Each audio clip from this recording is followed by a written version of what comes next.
ونعوذ باللہ من شرور انفسنا ومن سیئات اعمالنا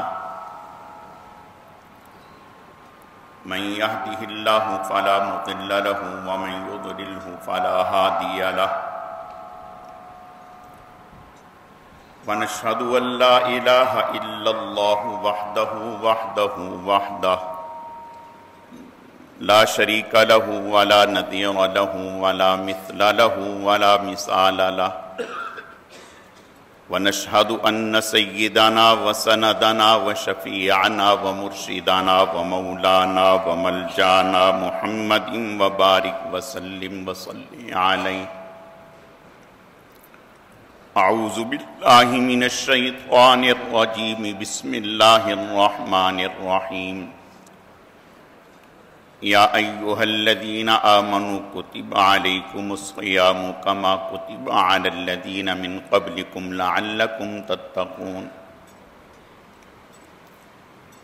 صدق اللہ مولانا العظیم وبلغنا رسولہ النبی الکریم ونحن على ذلك لمن الشاهدين والشاكرين والحمد لله رب العالمين.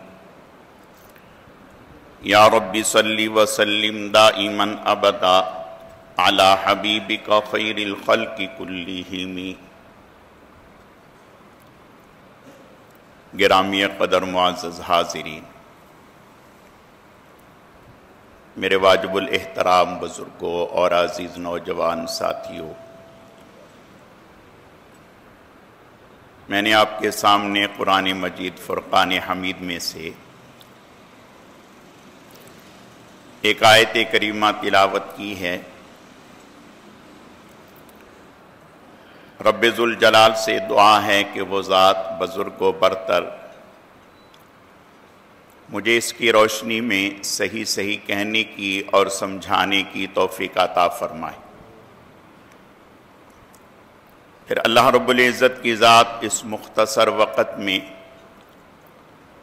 جو کچھ کہا سنا جائے اس کہنے سننے کو محض اپنی رضا کے لیے اپنی بارگاہ میں قبول و منظور فرمائے.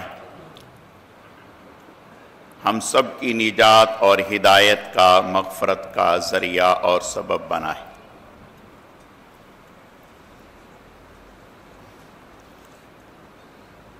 میری آج کی مختصر گزارشات کا موضوع اور عنوان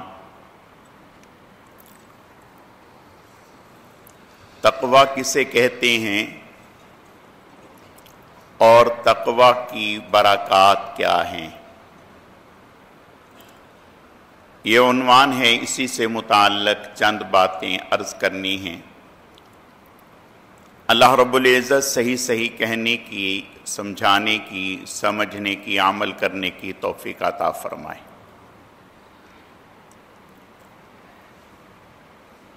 رمضان المبارک کا آغاز ہونے کو ہے.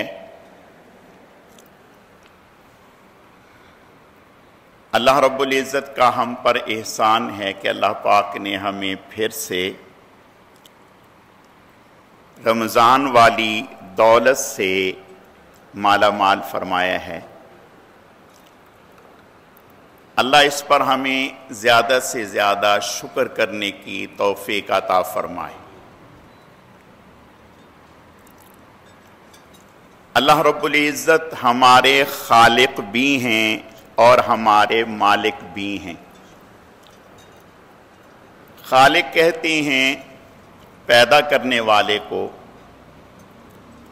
مالک کہتے ہیں جو بادشاہ ہے، جو چیز کسی کی مملوک ہے، ملک ہے، یعنی ہم اللہ کی ملک ہیں. جب ہم اللہ کی ملک ہیں، اللہ ہمارے مالک ہیں، تو وہ ہمیں کوئی بھی حکم دے سکتے ہیں.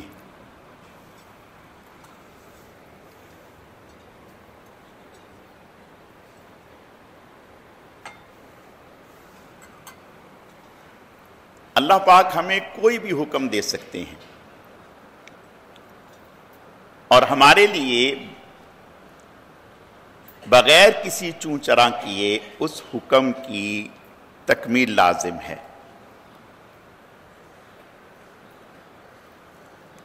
لیکن اللہ پاک کا ہم پر یہ احسان ہے، انعام ہے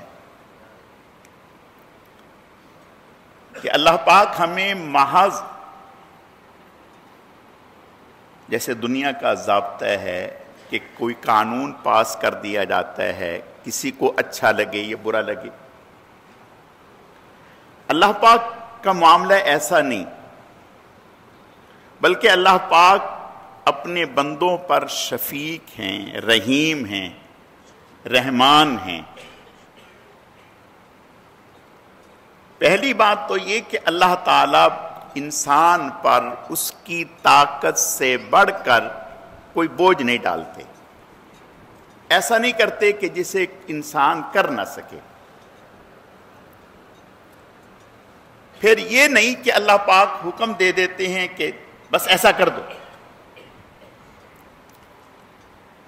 جیسے والد اپنے بیٹے سے کہتا ہے کہ بیٹا اگر آپ اس امتحان میں پہلی پوزیشن حاصل کر لو یا A1 گریڈ لے لو تو ہم آپ کو یہ انعام دیں گے، یعنی بس بچے کا حوصلہ بڑھایا جاتا ہے، اسے شوق دلایا جاتا ہے، اسے رغبت دلائی جاتی ہے۔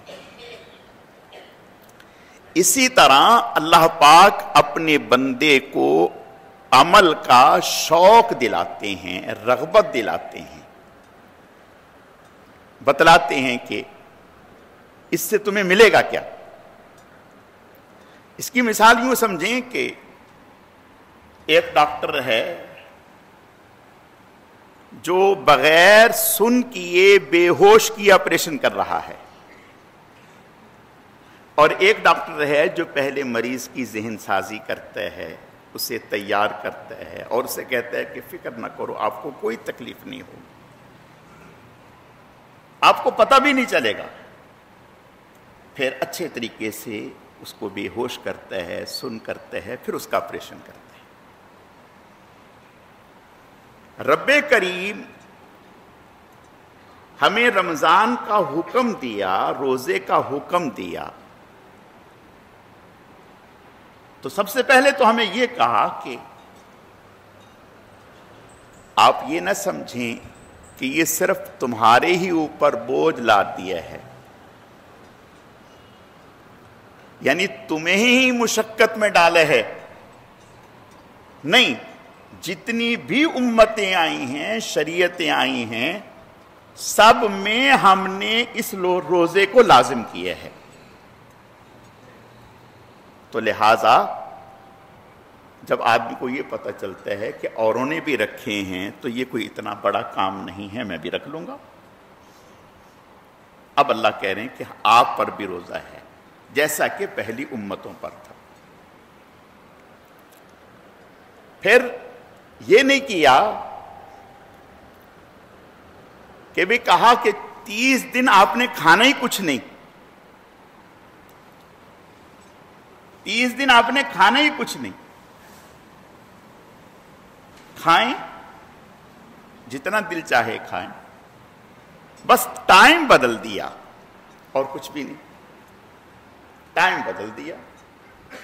ایک ٹائم ٹیبل ہے کھانے کا جو ہم نے اپنا بنا رکھا ہے،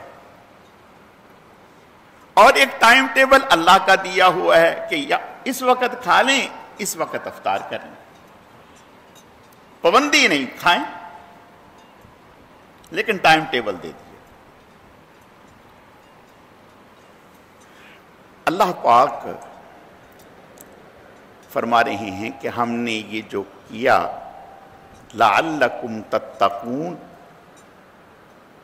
یہ اس لیے تاکہ تم متقی بن جاؤ، تقوی اختیار کرنے والے بن جاؤ۔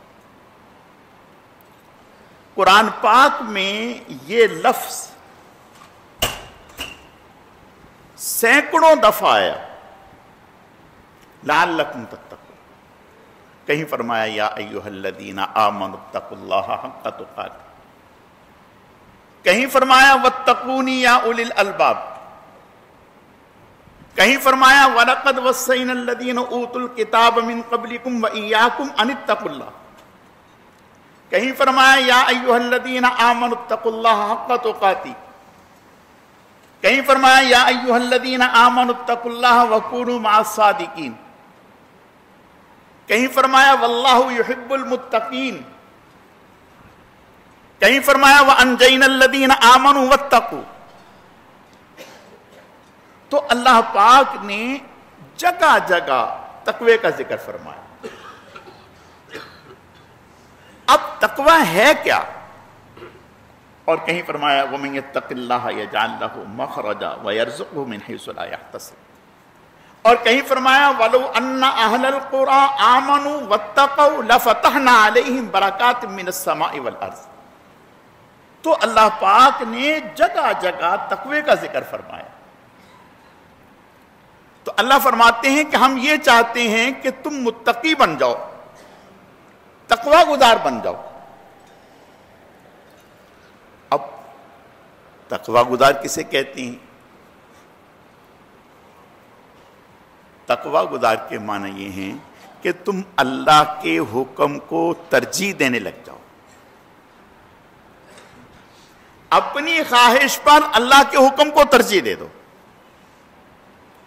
حضرت سید ابو الحسن علی ندوی رحمت اللہ علیہ،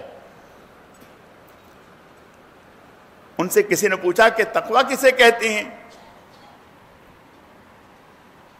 فرمانے لگے تقوی کہتے ہیں اللہ کا لحاظ کرنا۔ جیسے کہتے ہیں نا کہ میاں تمہارے ابا ہیں کچھ لحاظ کر لو، تمہارے استاذ ہیں کچھ لحاظ کر لو، سفید ریش ہیں کچھ لحاظ کر لو، تمہارے بڑے بھائی ہیں کچھ لحاظ کر لو۔ تو اللہ کا لحاظ کرنا ہر موقع پر، ہر قدم پر، ہر جگہ پر، ہر چیز میں۔ حضرت عمر رضی اللہ تعالیٰ عنہ امیر المؤمنین تھے، ان کے پاس حضرت ابی بن کعب رضی اللہ تعالیٰ عنہ تشریف لائے۔ حضرت عمر رضی اللہ تعالیٰ عنہ بڑے اہل علم میں شمار ہوتے تھے، کبھی کبھی اپنے سے چھوٹوں سے پوچھ لیتے تھے ان کی حوصلہ افزائی کے لیے۔ جیسے کوئی بڑا عالم کسی چھوٹے سے کہے یار یہ مسئلہ بتا دو، یہ مسئلہ بتا دو، تو حضرت عمر رضی اللہ تعالیٰ عنہ نے حضرت ابی بن کعب رضی اللہ تعالیٰ عنہ سے فرمایا ابی، جی حضرت، فرمایا تقوی تو بتاؤ، تقوی کسے کہتے ہیں؟ تقوی کسے کہتے ہیں؟ جبکہ حضرت عمر رضی اللہ تعالیٰ عنہ کی پوری زندگی تقوی پر محیط ہے، پوری زندگی تقوی ہے، پھر بھی پوچھ رہے ہیں حضرت ابی بن کعب سے کہ بتاؤ تو صحیح کہ تقوی کسے کہتے ہیں؟ حضرت ابی بن کعب رضی اللہ تعالیٰ عنہ فرمانے لگے کہ حضرت کبھی ایسا ہوا ہے کہ آپ ایسی جگہ سے گزریں جو بہت تنگ سا راستہ ہو، ادھر بھی خاردار جھاڑیاں ہوں اور ادھر بھی خاردار جھاڑیاں ہوں، اور اس تنگ راستے سے آپ گزرے ہوں؟ کہاں کبھی کبھی ایسا ہو جاتا ہے کہ راستہ بہت تنگ سا ہوتا ہے، اس پہ گزرنا پڑتا ہے، اور ادھر بھی خاردار جھاڑیاں ہیں، ادھر بھی خاردار جھاڑیاں ہیں۔ تو فرمایا حضرت کیسے گزرتے ہیں؟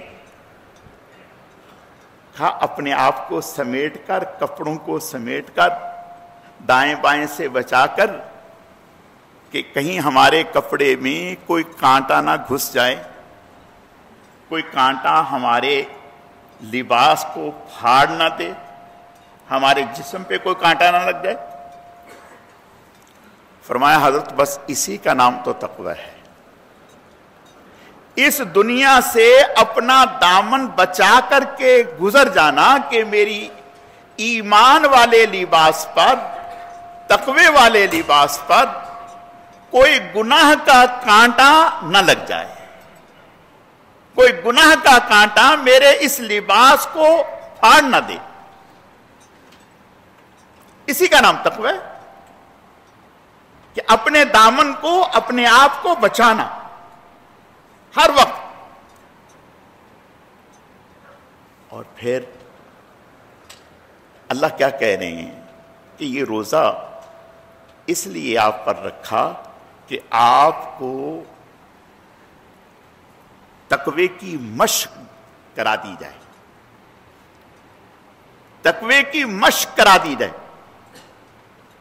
دیکھیں اللہ پاک فرماتی ہیں وَمَا خَلَقْتُ الْجِنَّ وَالْإِنسَ إِلَّا لِيَعْبُدُونِ، ہم نے بندوں کو اپنی عبادت کے لیے پیدا کیا ہے. عبادت کا معنی کیا؟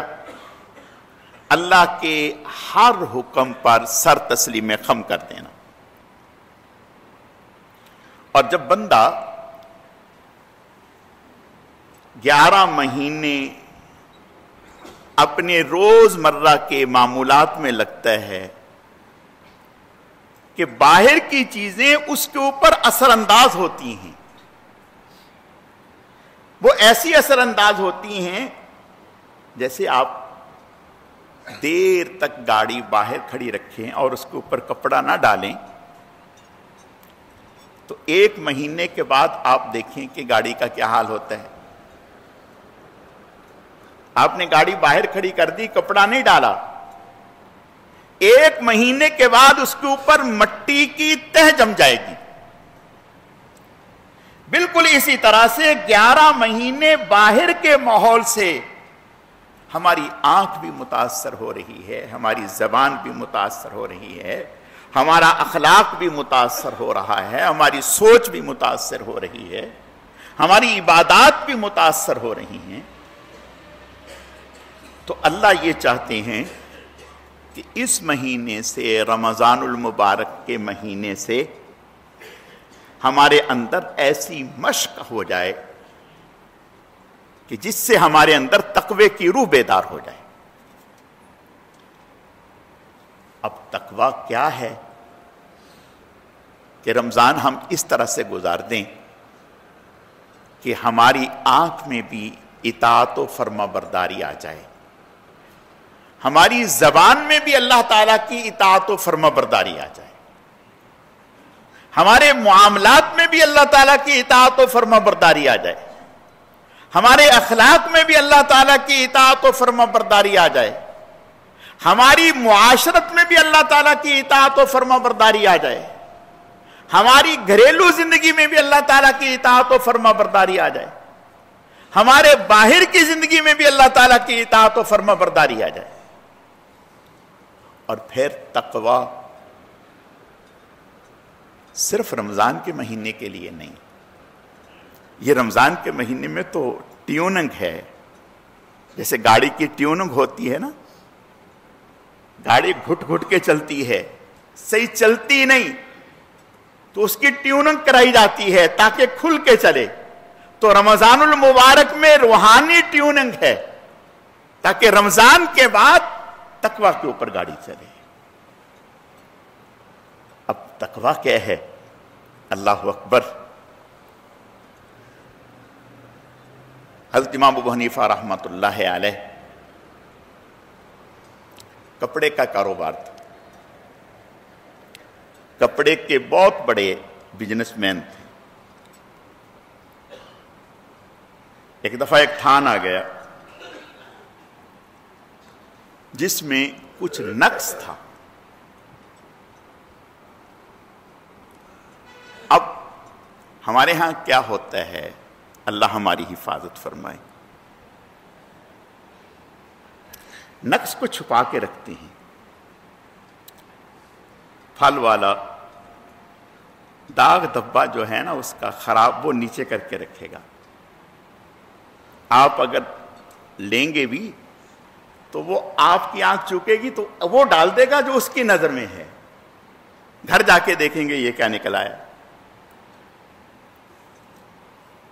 اور ہمارے ہاں تو اس کو مہارت سمجھا جاتا ہے کہ بھئی دوسرے کو بیوقوف بنا دو، 2 نمبر چیز اس کو دے دو، اس کو ماہر سمجھا جاتا ہے۔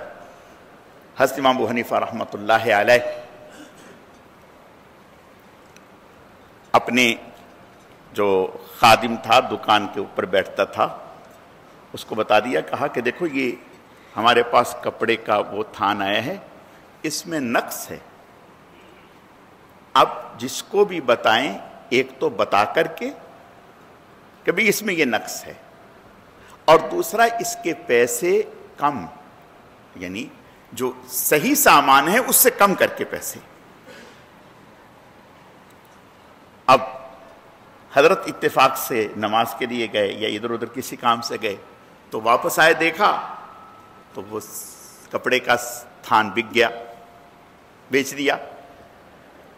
حضرت نے فرمایا ہاں بھائی وہ اس آدمی کو آپ نے بتا دیا تھا؟ کہا نہیں بتایا۔ فرمایا کہ اچھا کتنے پیسے لگائے تھے؟ کہا پورے۔ اگر ہم ہوتے تو کہتے شاباش تم تو منجے ہوئے آدمی ہو بھائی، تمہاری تو ایگریمنٹ لگے گی آئندہ سے، تمہاری تنخواہ میں اضافہ ہوگا، تم صحیح معنی میں سیل مین ہو۔ اللہ اکبر۔ حضرت امام ابو حنیفہ رحمۃ اللہ علیہ فرمانے لگے آپ نے تو مروا دیا بھائی، یہ کیا کیا؟ وہ سارے پیسے صدقہ کر دیے، سارے پیسے صدقہ کر دیے، جتنے کا تھان تھا پورے پیسے صدقہ کر دیے۔ کہا کہ یہ آپ نے غلط کیا۔ دیکھو میرے پیارو، آپ کی گاڑی نئی ہو، نئی گاڑی ابھی شو روم سے لے کے آئے ہیں، آپ پٹرول کی جگہ اس میں مٹی کا تیل ڈال دیں، پٹرول کی جگہ ڈیزل ڈال دیں، تو گاڑی آپ کی چلے گی نہیں، جتنی مرضی چابی گھمائیں۔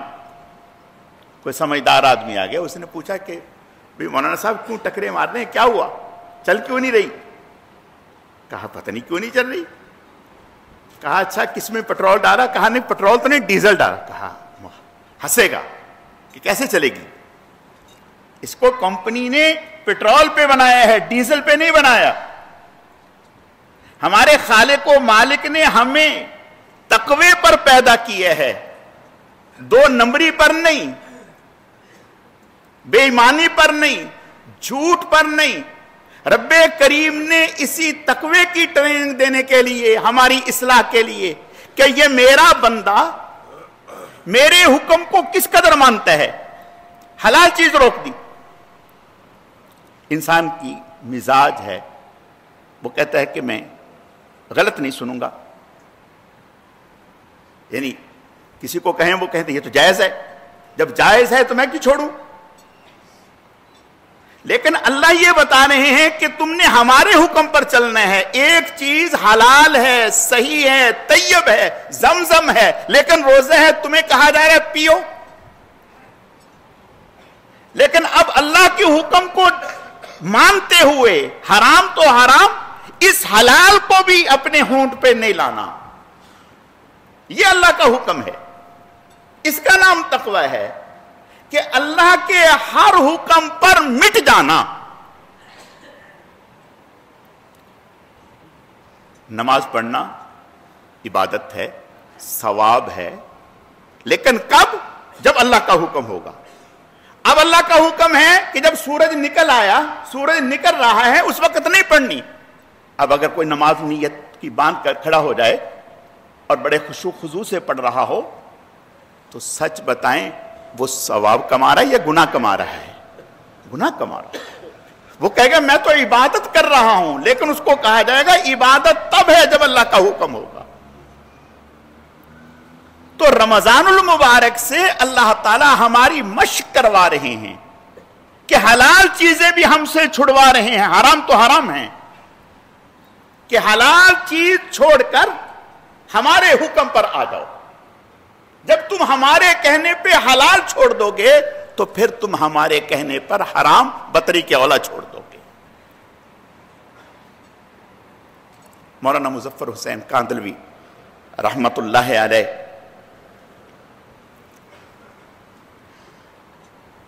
حضرت شیخ الحدیث مولانا محمد زکریا رحمت اللہ علیہ کے نانا لگتے تھے، نانا لگتے تھے۔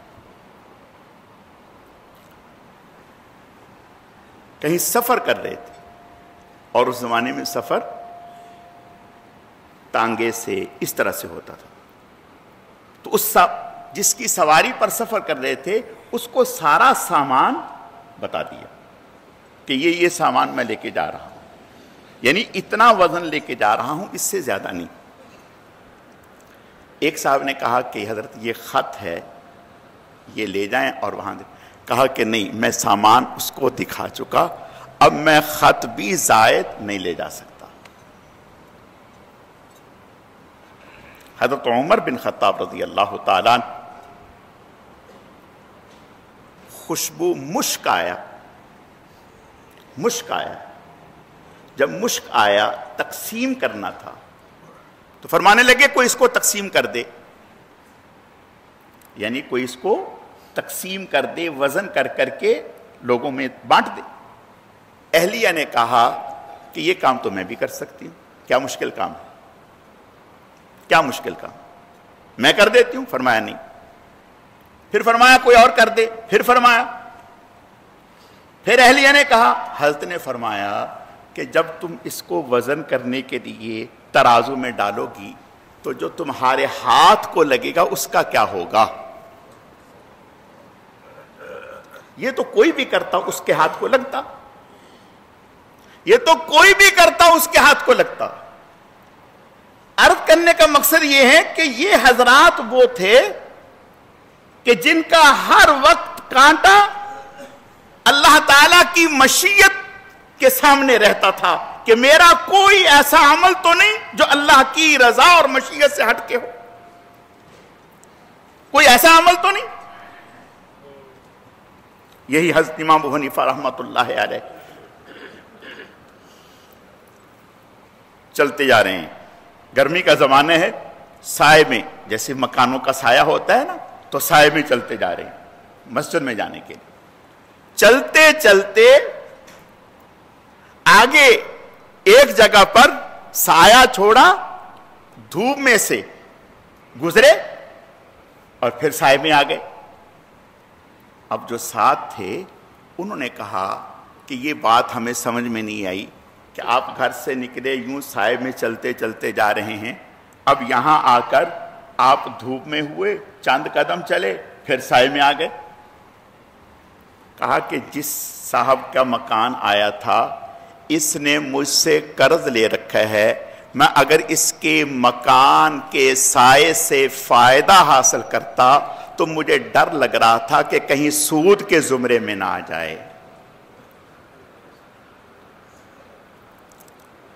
میرے عزیزو، عرض کرنے کا مقصد یہ ہے کہ رمضان المبارک کی جو فضیلت اللہ نے بیان کی ہے، آپ صلی اللہ علیہ وسلم کا ارشاد ہے کہ پہلا روزہ، ایسے نہیں، پہلا روزہ اللہ تعالیٰ پہلے روزے سے زندگی کے پہلے تمام گناہ معاف فرما دیں۔ پہلے روزے سے پہلا روزہ رکھا، اللہ تعالیٰ اس کی برکت سے پہلے تمام گناہ معاف فرما دیں گے۔ لیکن کوئی اس سے یہ نہ سمجھ لے کہ پہلے روزے سے گناہ معاف ہو گئے، اب آگے 29 رکھنے کی کیا ضرورت ہے، کام تو ہو گیا۔ یہ ڈھٹائی والی، بے شرمی والی بات ہے۔ یہ تو اللہ تعالیٰ کا انعام ہے۔ آپ نے ارشاد فرمایا کہ پہلے روزے سے اللہ پہلے تمام گناہ معاف فرما دیں۔ ایک سجدہ اگر آدمی کرتا ہے تو فرمایا کہ اللہ تعالیٰ اس ایک سجدے پر 1500 نیکیاں عطا فرمائیں گے، اور پہلے روزے پر اللہ تعالیٰ جنت میں ایسا محل عطا فرما دیں گے جس کے 60,000 دروازے ہوں گے۔ 60,000 دروازے ہوں گے۔ آج ایسا محل تو کسی بادشاہ کو بھی میسر نہیں، کسی بادشاہ کو بھی میسر نہیں۔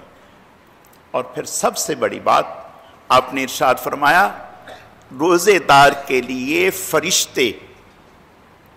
فرشتے مغفرت کی دعا کرتے ہیں، حتیٰ کہ ہواؤں میں پرندے اور پانی میں مچھلیاں اس کی مغفرت کی دعا کرتے ہیں۔ میں ایک بات عرض کرنا چاہتا ہوں میرے بھائیوں، تاجر جو بزنس مین ہوتا ہے وہ اپنا سیزن کمانے کے لیے 6 مہینے یا 4 مہینے پہلے سے تیاری کرتا ہے۔ ایک مٹھائی والے سے بات ہوئی ایسے، وہ کہنے لگا کہ ہم اپنا سیزن، عید کا سیزن، مٹھائی والا کہنے لگا کمانے کے لیے 4 مہینے پہلے سے تیاری کرتے ہیں، 4 مہینے پہلے سے تیاری کرتے ہیں تو جا کے سیزن کماتے ہیں۔ تو سیزن کو کمانے کے لیے جب تک پہلے سے پلاننگ اور تیاری نہیں ہوگی تو آپ سیزن نہیں کما سکیں گے۔ رمضان اللہ نے اپنے لیے رکھا ہے۔ آپ صلی اللہ علیہ وسلم کا ارشاد ہے، فرمایا رمضان اللہ کا مہینہ ہے، اور آپ صلی اللہ علیہ وسلم آپ کی ہر عمل عبادت تھا۔ آپ کی اعمال کیا تھے؟ آپ دکاندار تو نہیں تھے، کھیتی باڑی نہیں کرتے تھے، آپ کا کام تعلیم تھا، آپ کا کام تزکیہ تھا، آپ کا کام قرآن سکھانا تھا، آپ کا کام لوگوں کو اسلام کی دعوت دینا تھا، یہ آپ کے کام تھے۔ لیکن اللہ کیا کہہ رہے ہیں؟ فَإِذَا فَرَغْتَ فَانْصَبْ وَإِلَىٰ رَبِّكَ فَارْغَب۔ جب آپ ان کاموں سے فارغ ہوں، حضور سے کہا جا رہا ہے یہ کون سے کام ہیں؟ جو عبادت ہیں، ان کاموں سے فارغ ہوں تو اپنے آپ کو ہمارے سامنے تھکا دیجئے، یعنی ہماری عبادت میں اتنا لگیے کہ تھک جائیں اور اپنے رب کے سامنے اپنی رغبت کو دکھائیں کہ آپ کا شوق کیا ہے۔ یہ اللہ حضور سے چاہتے ہیں، حضور کو حکم دیا جا رہا ہے۔ ہمارے مدارس میں جتنے بھی دینی مدارس ہیں آپ کبھی غور کریں، وہاں پڑھائی شروع ہوتی ہے شوال میں، چھٹیاں ہو جاتی ہیں شعبان میں۔ ہمیشہ یہ مدارس کا شیڈول ہے کہ شوال میں پڑھائی شروع ہوگی، شعبان میں چھٹیاں ہوگی، اسی لیے کہ یہ جو رمضان المبارک کا مہینہ آ رہا ہے، اس مہینے میں تمام علماء طلباء اپنے آپ کو اللہ کی عبادت کے لیے لگا دیں، تھکا دیں۔ تو میرے عزیزو، رمضان المبارک کا مہینہ آ رہا ہے، انشاءاللہ آج یا کل شروع ہو جائے گا اللہ کے فضل سے۔ ہم سب جتنے یہاں بیٹھے ہیں یہ نیت کر لیں کہ اے اللہ ہم پورے روزے رکھیں گے، ایک بات۔ دوسری بات، ہم یہ نیت کر لیں کہ انشاءاللہ اے اللہ ہم پورے رمضان میں پوری تراویح پڑھیں گے۔ حضرت سعید ابن مسیب رحمت اللہ علیہ فرماتے ہیں کہ 20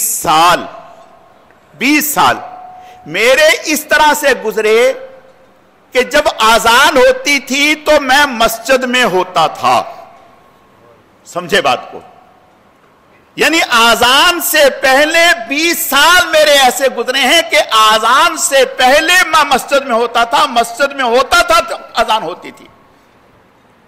20 سال میرے ایسے گزرے ہیں، کوئی آذان ایسی نہیں جو مسجد میں نہ گزری ہو۔ ہم یہ نیت کر لیں کہ رمضان المبارک میں انشاءاللہ اللہ کے فضل و کرم سے ہماری کوئی نماز تکبیر اولیٰ سے نہیں رہے گی۔ کیوں بھئی سب نیت کرتے ہیں اس بات کی؟ انشاءاللہ۔ اور رمضان المبارک میں ہم اس کی نیت کر لیں کہ کم از کم 3 پارے تلاوت یومیہ لازمی کرنی ہے، یہ کم از کم ہے، ورنہ 5 پارے تلاوت کرنی۔ اب کیسے کرنی ہے اس کا شیڈول بنائیں کہ میں نے کیسے کرنی ہے۔ دکان پہ بیٹھ کے ہیں تو تلاوت کر لیں، جلدی مسجد میں آئیں تلاوت کریں، مسجد میں آ کر تحیت الوضو پڑھنی ہے، تحیت المسجد پڑھنی ہے، مغرب کے بعد اوابین کی نماز پڑھنی ہے، اشراق کی نماز پڑھنی ہے، چاشت کی نماز پڑھنی ہے، تہجد کی نماز پڑھنی ہے۔ اٹھتے بیٹھتے چلتے پھرتے لا الہ الا اللہ لا الہ الا اللہ لا الہ الا اللہ، اس کا ورد رکھنا ہے، استغفار اس کا ورد رکھنا ہے، اور دعا جہاں موقع ملے دعا، جہاں موقع ملے دعا۔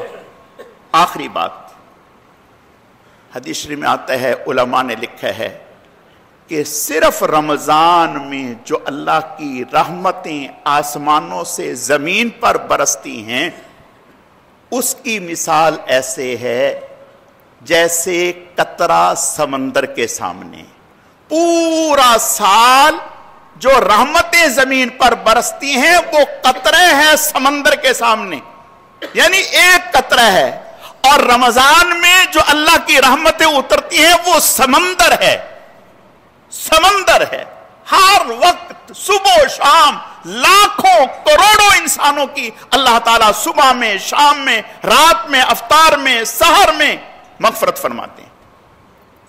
تو اس لیے بھائی ہم خود بھی متوجہ رہیں گے، اپنے گھر والوں کو بھی متوجہ کریں گے، اپنے ماتحتوں کو بھی متوجہ کریں گے، خود بھی روزے رکھیں گے، دوسروں کو بھی کہیں گے، خود بھی تلاوت کا اہتمام، توبہ اور استغفار کا اہتمام کریں گے، اور پھر اللہ کے راستے میں خرچ کرنا، زکوٰۃ جن کے ذمے ہے وہ زکوٰۃ ادا کریں، عطیات۔ انشاءاللہ جب اس طرح سے رمضان گزاریں گے تو اللہ تعالی ہمیں دونوں جہانوں کی خیریں عطا فرما دیں گے۔